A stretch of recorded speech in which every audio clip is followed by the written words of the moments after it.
Una categoría de funciones muy interesantes en Google Sheets y aplicativa también es la categoría de funciones de filtro. Aquí encontraremos funciones como filter y sort. La primera va a permitir filtrar. ¿Cuál será la diferencia con el filtro lineal que hemos revisado previamente entonces? La función filter va a devolver una matriz cuyas filas y columnas cumplan con los filtros definidos en la lógica de la función, sin modificar la base de datos original. Entonces, a partir de una tabla de datos origen, se va a crear una nueva matriz de datos que cumpla con los criterios o condiciones del filtro. Muy bien.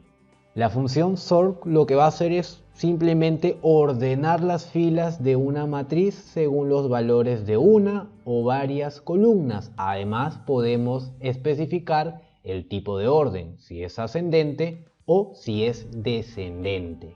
Muy bien. Otra función de filtro es la función unique, que va a devolver las filas únicas de un rango de celdas sin repeticiones, así de sencillo. Vamos a desarrollar algunos ejemplos entonces. Trabajamos primero con la función filter. El primer argumento es el intervalo de datos. Vamos a seleccionar nuestra tabla de información. Muy bien. El segundo argumento se refiere a la condición. Aquí necesitamos trabajar con una columna, no con una celda. Mucho cuidado con esto. Por ejemplo, vamos a aplicar un filtro sobre la columna que corresponde al cargo. Seleccionamos esa columna, incluyendo el encabezado. ¿Por qué estamos incluyendo el encabezado?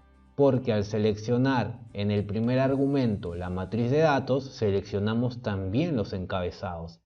Y la cantidad de filas en el argumento intervalo debe coincidir con la cantidad de filas en los criterios para filtro, en las condiciones. Muy bien. Este rango, esta columna, debe ser igual a contador. Entre comillas colocamos contador. Cerramos el paréntesis, enter. Y tenemos el siguiente resultado. Una matriz en la cual se visualizan los registros correspondientes al contador nada más.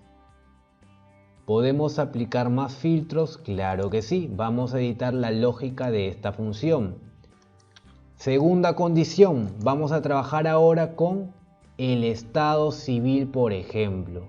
Seleccionamos la columna de estado civil, incluyendo el encabezado en este caso, y vamos a trabajar con los contadores que se encuentren casados. Enter, y observamos que en este caso solo hay un registro que cumple con esas dos condiciones a la vez. Un contador casado, que es José.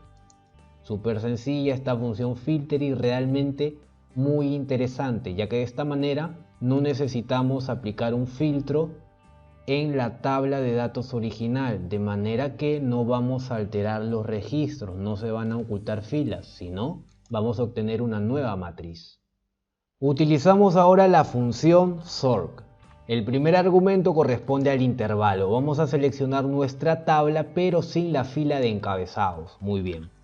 Segundo argumento, columna de ordenación. Vamos a ordenar con respecto a la fecha de ingreso.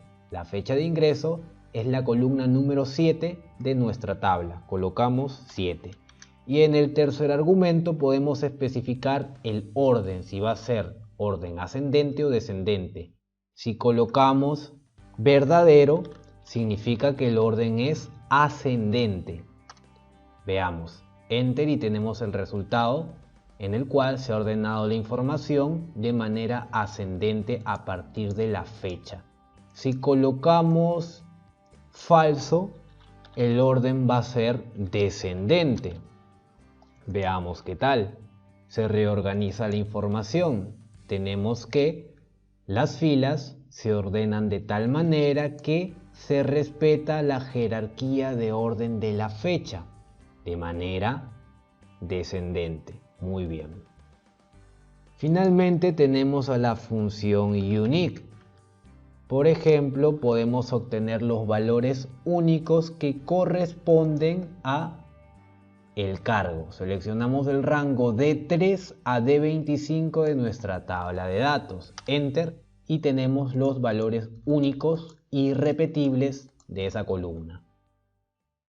Antes de terminar algunas indicaciones, recuerden que deben desarrollar y obtener una nota satisfactoria en la tarea de esta sesión para continuar con la sesión posterior. Si tienen alguna consulta o desean compartir información sobre la aplicación del filtro lineal y de las funciones de filtro en Google Sheets, pueden hacerlo en el foro. Con este último punto hemos concluido la sesión del día de hoy. Me despido deseándoles los mejores parabienes para su vida profesional.